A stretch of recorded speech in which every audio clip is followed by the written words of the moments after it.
Right. Welcome, everybody. Welcome to our Mental Health Awareness Podcast. Thank you so much for joining us today, which is October 9th, 2023. This is another episode of Jaws Coffee Chat with Jennifer A. Whitaker. And I'm Elizabeth Oberkirsch from Oh My VA Admin Services. We always like to give a special thanks to some of the folks for replaying our shows on their platforms. Marcus Hart of Transform U Media, Zach Clayton of the PAC Channel, Jay Stoyan of the Disability Channel, and Lawrence Wingate of Wingate Studios. We definitely appreciate their support and participation. So be sure to like, share, and subscribe to our social media pages, groups, YouTube channels, wherever it is you came to find us. Before we get started today with today's conversation on mental health, we want to mention our sponsor and express our gratitude to Stanley for supporting our podcast this month.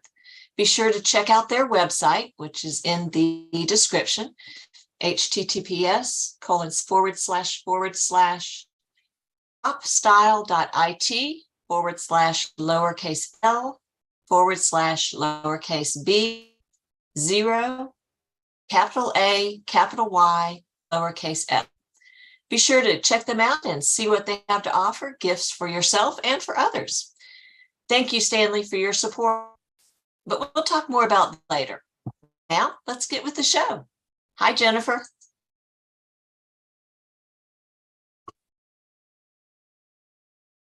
Hey, I EJ. think there you are. How's it going? What topic? Well, I was wondering what topic you have experienced in the last week that has to do with mental health awareness. And are there any lessons you learned about maybe dealing with it or preventing it or anything? Well, for me, schedule is a big thing for my mental health, staying in schedule. And we traveled last week. And so that threw my whole schedule off over the weekend. And then the first couple of days of the week took me a while to get back to it. I still got a lot of my goals for each week done. I had to shift and adjust them a little bit and do them a little later in the week. But scheduling definitely a big part of my mental health. But we're coming up on the time change and the weather changes and the light and the sunlight and everything changing. So I'm always super aware of that this time of year, knowing that I've got to adjust to that and keep it in mind and realize that that's part of what's causing my mood changes. What about you? Well, I was wondering, so time change, at least as far as I know, is not until November. So are you having to prepare for it, or how is it that what's weeks away that you're dealing with this week? I guess with the temperature changes, and even though the official time changes until November, the sunlight is starting to change and it's cooler.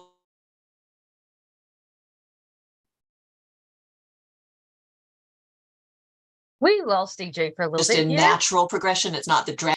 I'm always, oh, sorry about that. Am I back? Yes, you're back. But about Yeah, my the internet. weather changes.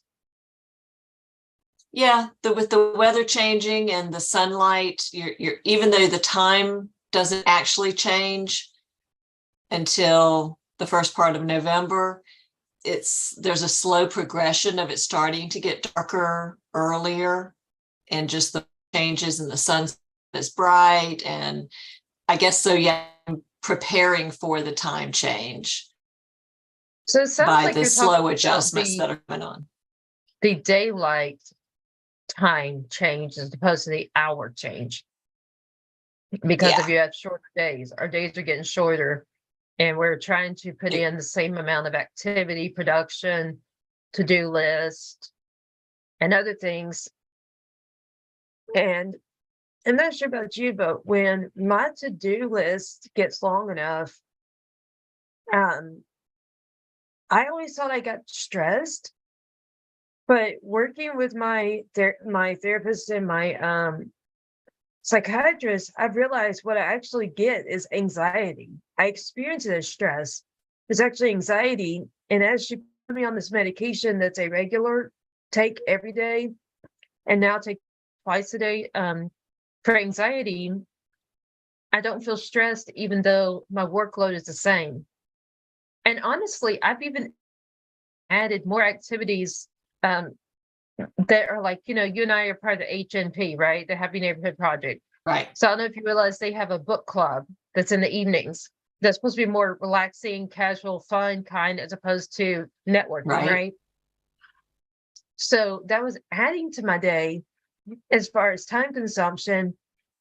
But to me, that was adding something that was good for my mental health in the form of social interaction, but being casual and about a shared topic, which is book lovers. It's the book lovers club. Okay. Excellent. So it's about different people like me that like books go there. And then I found I forget where this other event was, but it was something else that I enjoy that's a fun activity. Even if you're doing it with business connections, you're still having a social interaction. So that gets your schedule full, like you have work and then health, like let's say social and not just job interaction, right? And then you have like all the doctor's appointments and everything else to fall under health. Like with me, there's a gym and everything. So my day is going now from like 8:30 a.m. till give or take 9 p.m. But I don't feel stressed, even though I've got more activities That's because great. it's filled with what are healthy activities.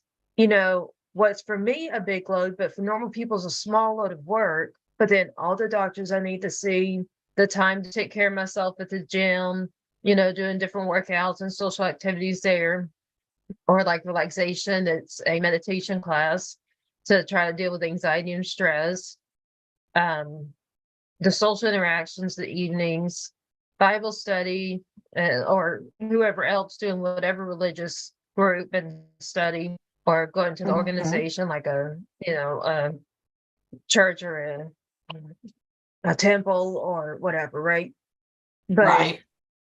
still, that what I've come to realize is what I experienced as stress is not what normal people experience. So I can, with this anxiety medicine that's to take regularly, I can handle a very filled day and feel relaxed. That's great. So how many of us actually realize when we constantly feel stressed that we need to talk to the doctor about could there be something in mental health that's going on with us, right? Hmm. Because a lot of people don't think of stress as being a sign of a mental health imbalance. No, no, They they think that's don't. just life. Yeah. I mean, and like thinking of the mental health. So I was telling you earlier, my day had to do with here. I had a new client. I was providing him business consulting services. 15 minutes in, he suddenly had to go, and it was an hour-long session scheduled. And when I sent him my email to send us a Zelle payment for the consulting, he suddenly said that he wasn't expecting to pay for it. And I'm like, what comes free in life anymore? Yeah. I mean, especially someone's labor, right? As opposed to like an app or some of these things we actually get free, right? But then they're probably crowded Right. with apps. I mean, they're probably crowded with ads. That's how somebody makes money off of it. So thinking of that, where that ties into mental health is I went into this destructive thought that I kind of wonder how many people realize when they go into it to understand the fact that those thoughts are not true. But mine went into this idea of the world doesn't need me anymore. I'm worthless. I'm not worthy of being compensated. I'm not valuable anymore. Because I was thinking in the business sense, you know me, I'm always business minded. Mhm. So if I brought something of value, that my thought process was, or mindset, I guess, if I bring value, they're willing to compensate me because they like what they got out of the deal, right? Kind of like when you get a Right. product off of Amazon or somewhere, and if it's broken or something like that, you ask for a refund. Well, in this case, he hadn't paid, but it's kind of like he wanted a refund. Yeah. And to me, that was an insult to my services. But I took it personal in the negative mindset that's the depression and just suddenly spiraling down. I personally, as a person, am not worthy versus he was not pleased with the service. Right. And I wonder how many of us have those kind of reactions and actually recognize that the thoughts are not true. And like my first thing I did was trying to play music and some of my other coping skills or methods. And something just told me I can't get these thoughts to go away, no matter what music I play, how long I play it, how loud I play it, or like reading a book. And I just lost my interest in the books and all these other things I tried, and I was just losing interest. So I called my therapist. She happened to be available. And she, of course, asked me, what's going on? Kind of like the ones you call, but in a nice way. So I Hmm. told her, and then she told me, she says, you have plenty of positive things going on. Don't waste your time dealing with these two clients that you've had in the last how many years I've known you that didn't pay you for your service, because why are you giving those two people so much weight when you've had how many hundreds or thousands of clients over the years that do pay you and you have no problem getting paid? They value you, they recognize your value bring. So in, say 10 years, however many I've serviced, it's probably in at least hundreds, if not thousands. And those two weighed down on me Yep. over those how many hundreds or thousands. So Yep. her Definitely. tactic was refocus, because you're giving heavy weight to those who weigh the least. Like thinking of it in pounds, right? 2 pounds versus a Right. thousand. So you're giving those 2 pounds too much attention. You need to focus on those 1,000 pounds. Yep. And then you need to focus on what is positive in your future. So, like she said, um, so what's some good stuff you got going on? And I said, well, or no, some like, what's something positive you can focus on? And I told her how my niece is coming down this weekend. They're coming from Dallas here to Houston. And how when my niece Alex a week ago got a mole removed, it was like growing, and so my sister had it surgically removed Hmm.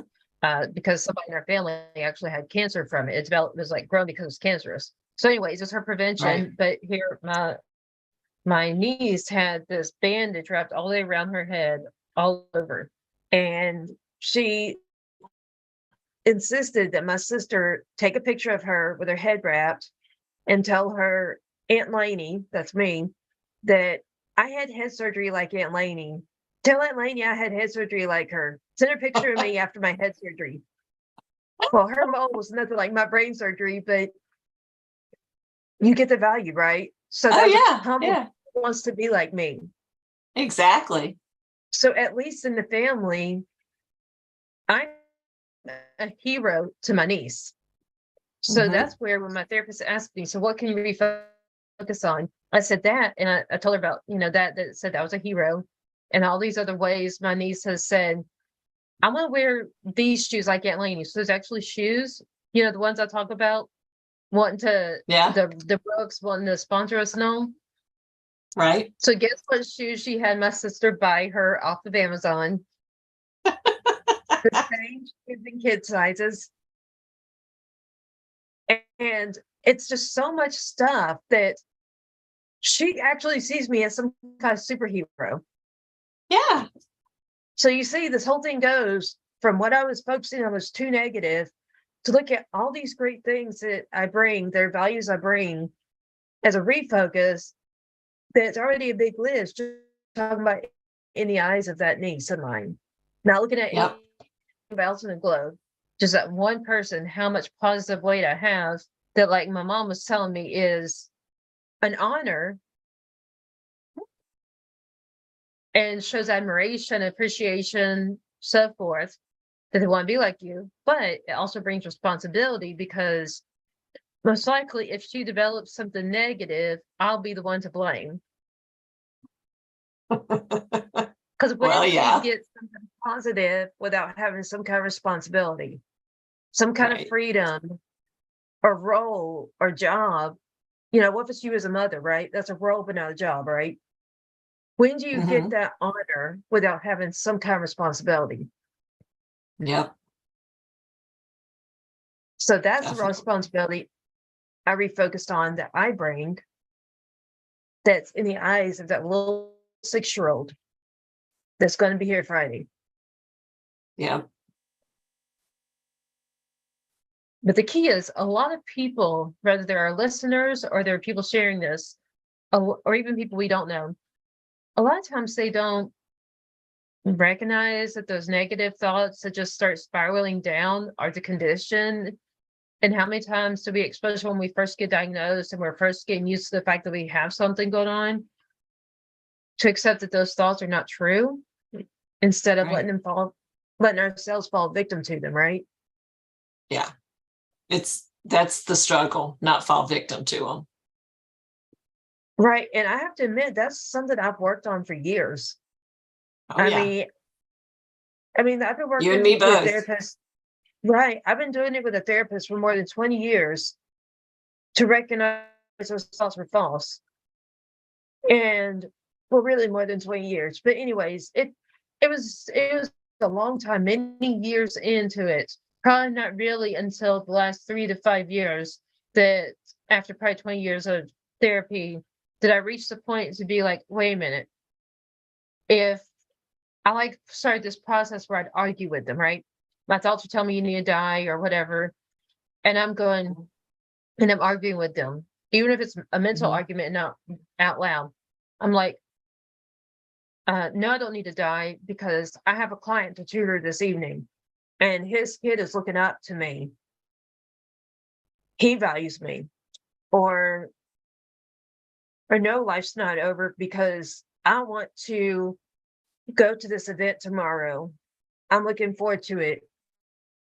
I'm arguing with it. See what I mean? Mhm. Mhm. So the thoughts tell me one Absolutely. thing and I come back with something that's why it's not true. If I want to see my niece this weekend, obviously I don't want to die because then that'll never happen. Right. Exactly. Plus, you'll shatter her dreams of you being a hero. Yes, I'll destroy her hero instead of be her hero. So then that's another Exactly. perspective, which is when we get in those thoughts that spiraling down, look at it from someone else's view. Hmm. Because what you just said was basically her view. Instead of being a Yep. hero, I will rob her of a hero. Yep. And Years and years therapists have told ago. me many times therapists have told me the most selfish thing in the world you can do is kill yourself because you're robbing so many people of whatever impact you would have had on their life should you have still been around. Yep. And then the family Years members ago feel, in college. Yeah, years ago in college, I was in a social studies kind of course. I forget what exactly it was, but the topic was euthanasia, and they were talking about death and dying. And the professor asked, if you could choose how you would go out of this world, how would you choose to die? And everybody was like, oh, I want to go suddenly, and in a like a big explosion or something sudden and unexpected. So I wouldn't know about it. I was the only one in the classroom who said, granted, I don't want to suffer, but I want everyone to have a chance to know that it's coming, because I was left behind by somebody dying suddenly. And yeah, it may have been good for them that they didn't suffer, but I was left with the scars of the abandonment issues and the pain of loss and how much it hurt and not being able to understand it and all of that. And I didn't want to put somebody else through that. Yeah, it would be easy for me to go suddenly. I don't suffer, but I don't want the people who are left behind to have to deal with that sudden loss, suffering. Death is enough anyway.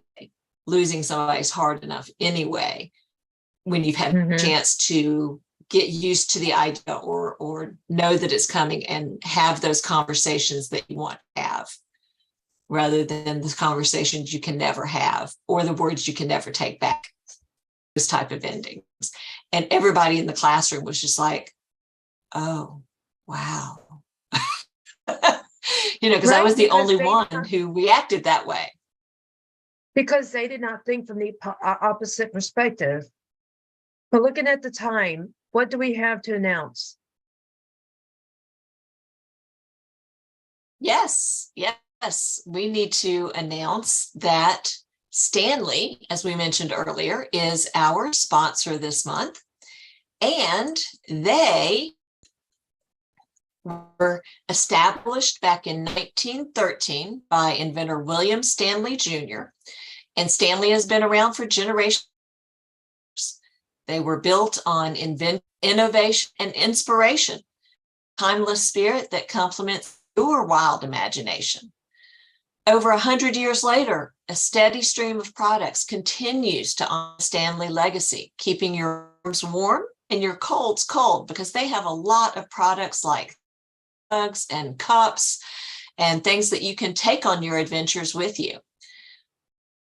So Stanley is there for all your adventures so that you can make the most of your world, whether you're scaling a mountain or just climbing an elm tree in your own backyard.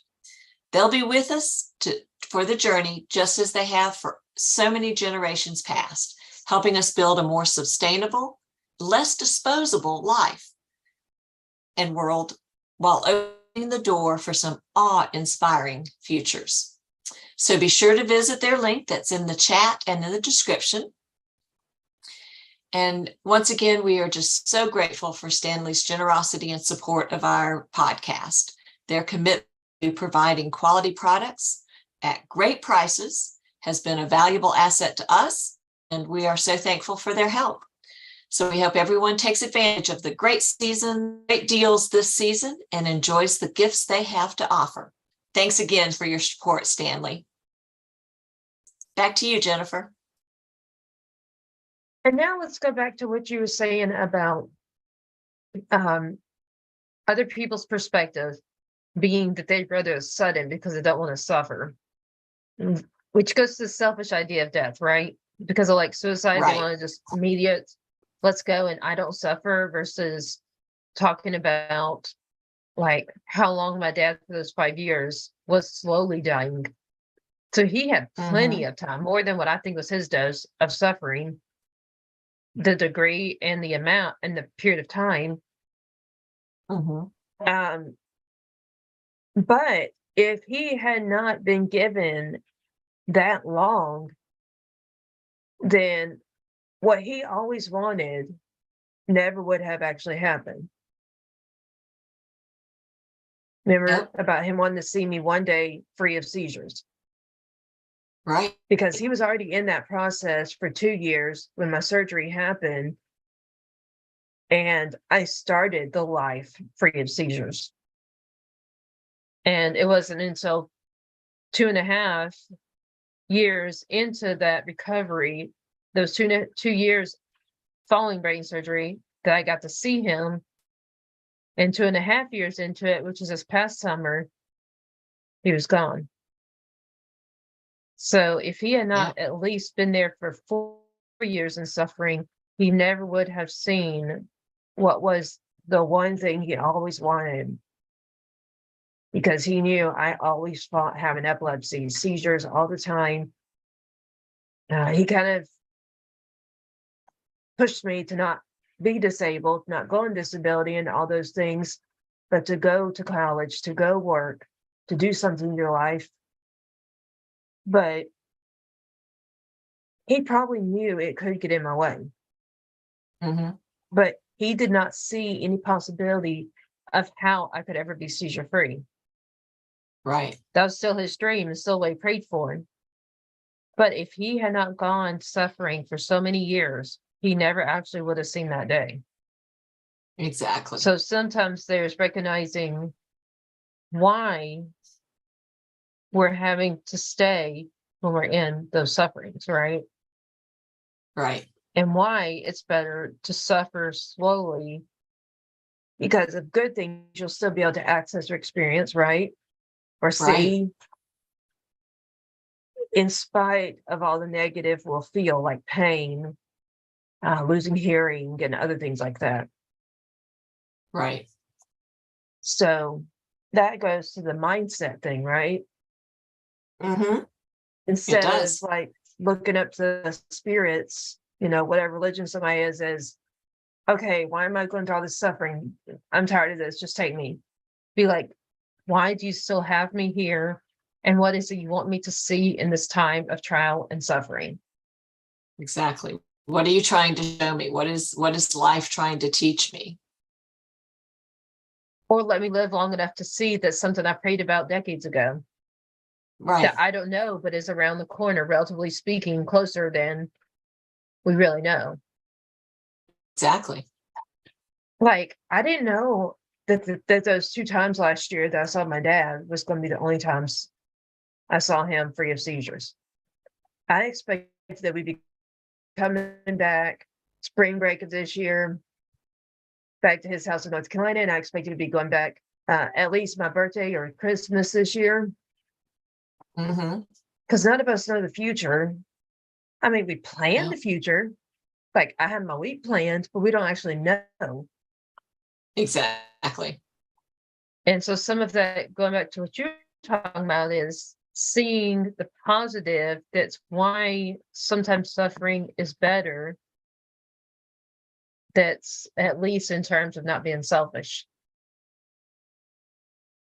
Yeah. Because I know for a fact that having gone through that when she did die and I was the one left behind is a large reason why when I was in the depths of my depression time that I didn't commit suicide, because I knew no matter how bad things were for me, I knew there were people who cared about me and I didn't Right. want to hurt them. And that kept me from doing anything really stupid. Well, and I like to think also about um, that when we do those things suddenly, like suicide or something, that's the way we die, that often it robs our family of other things, like, say, the explanation of death. Like, if there was something exploding, like, okay, we talk about right now, I think it's Israel that they got, what's it called? Had terror attack on Sunday, right? So Right. we didn't see that coming. They didn't see that coming. But like where you named with one example is that somebody said that they'd rather be exploded or something like that. Well, Mm-hmm.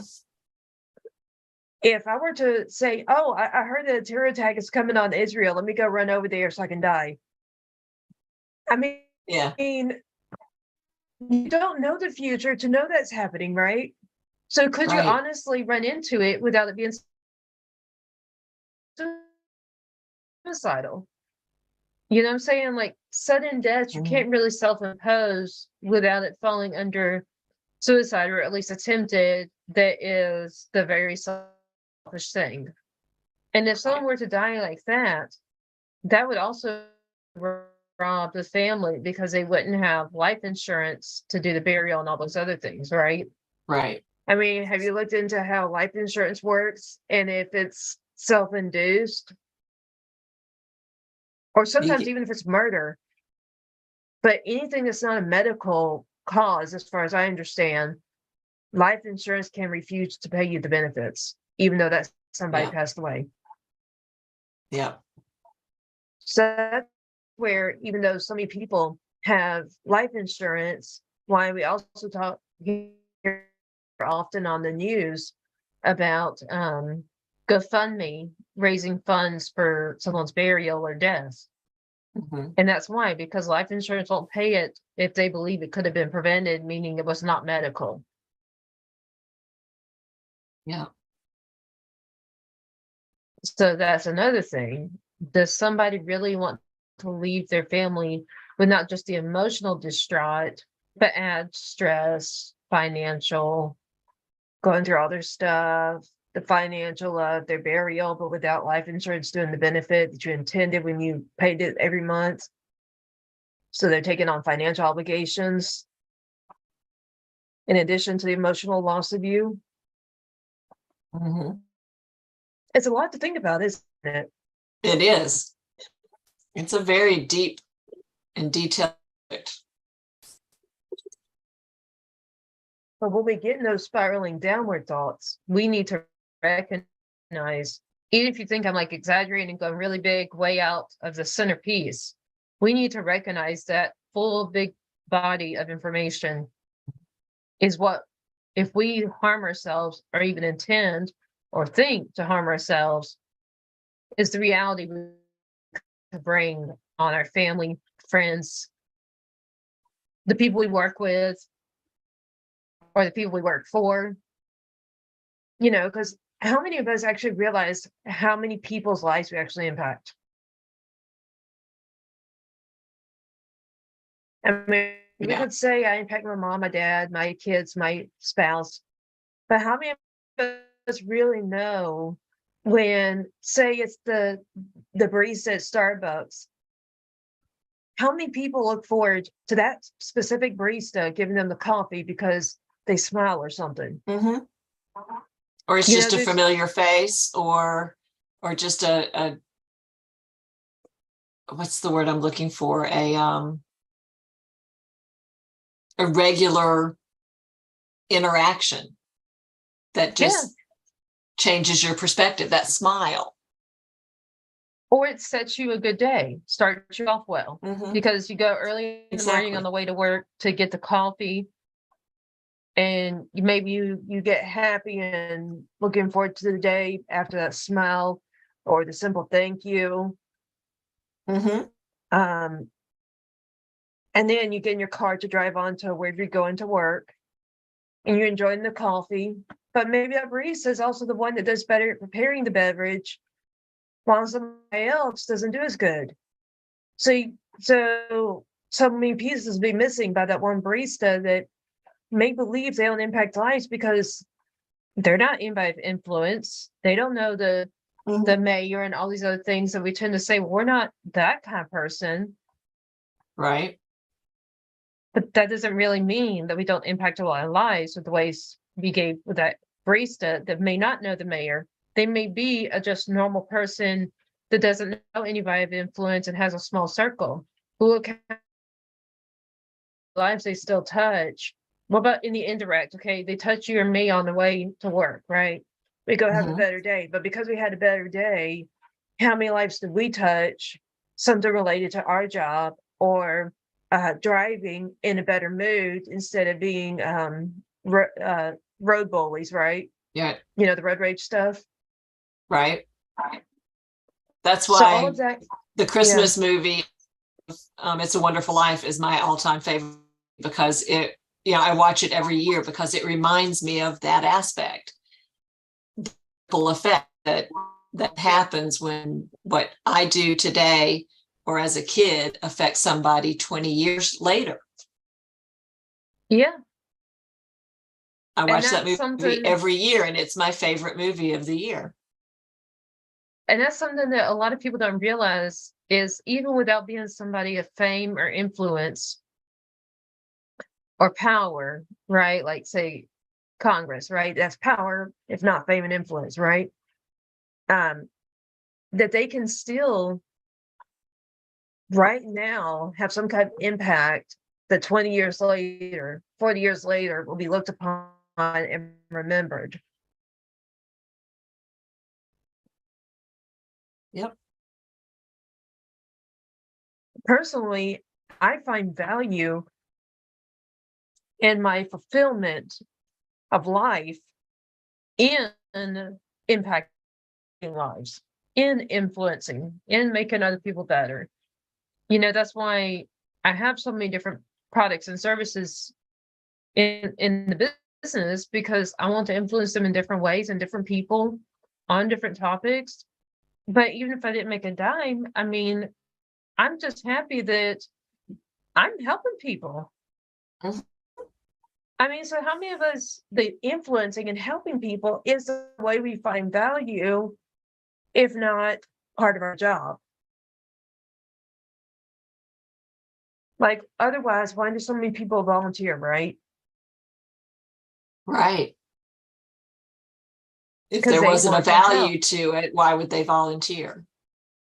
Right. And there's some kind of value that's emotional and mental, which is that I help someone who's in need. Yep. Now, it may And be, it, and say, there's also the aspect of when you help someone in need, it in a way lightens what you're going through, because there's always somebody worse off than you are. And seeing somebody else, you get caught in how bad things are for you, but then you help somebody else in need and you realize, okay, I still have a lot to be thankful for. so it can be enlightening too. Yes, exactly. There's always going to be people who are better off than you, and there's always going to be people who are worse off than you, no matter what you're going through. Even the richest people don't necessarily have the best lives. And I wonder how many people realize that. Absolutely. Absolutely. How's our time doing?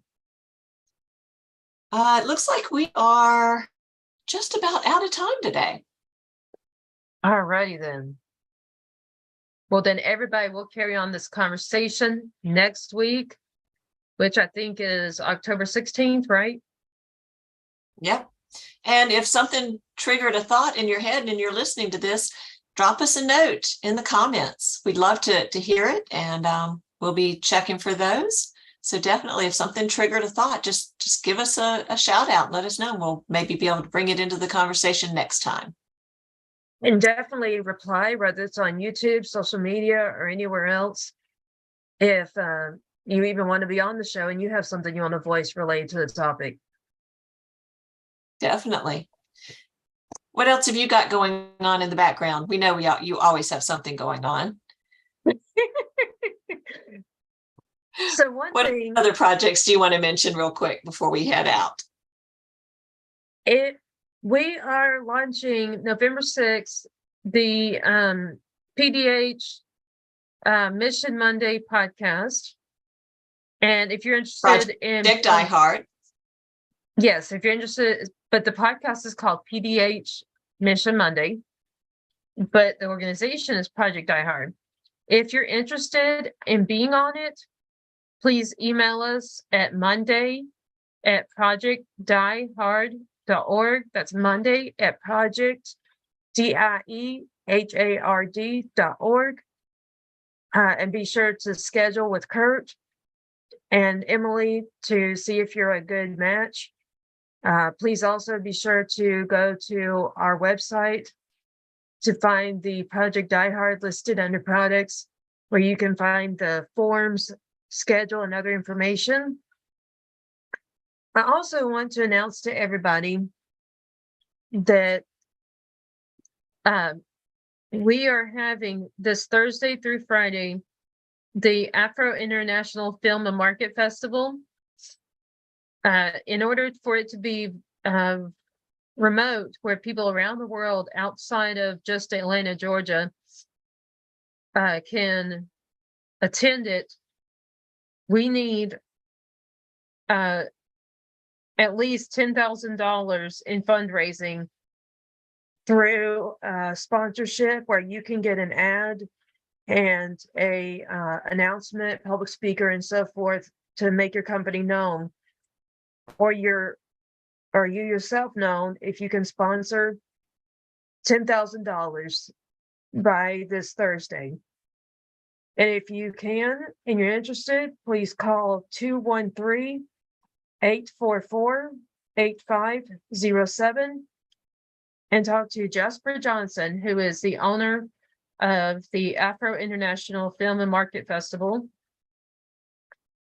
That's 213-844-8507 for Jasper Johnson to get a promo in return for funding the Afro International Film and Market Festival to actually be international through being remote and online here on Jaws Coffee Chat and many other places. 213-844-8507. And then lastly,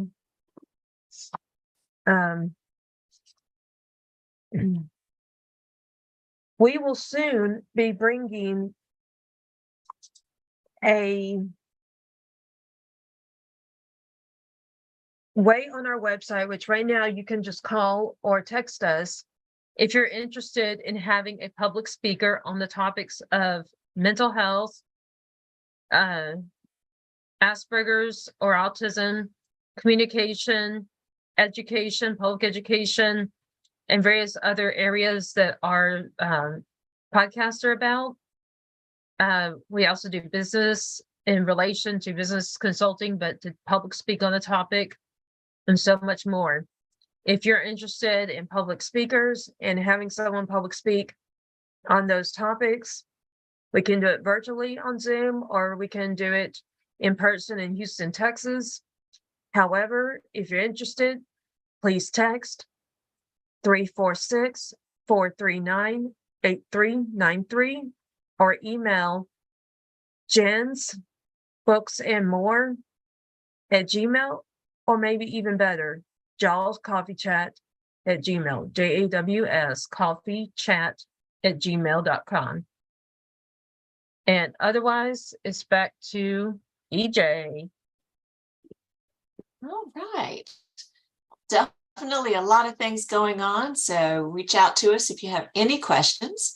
And thanks again for everyone who is listening to us today or on our replays. We appreciate it. And if you would like to support us in other ways and support our podcast efforts, please go to www.patreon.com, patreon.com, and look up Jaws Coffee Chat. And there's several ways, various levels of memberships, and you could help us out with all our podcasts.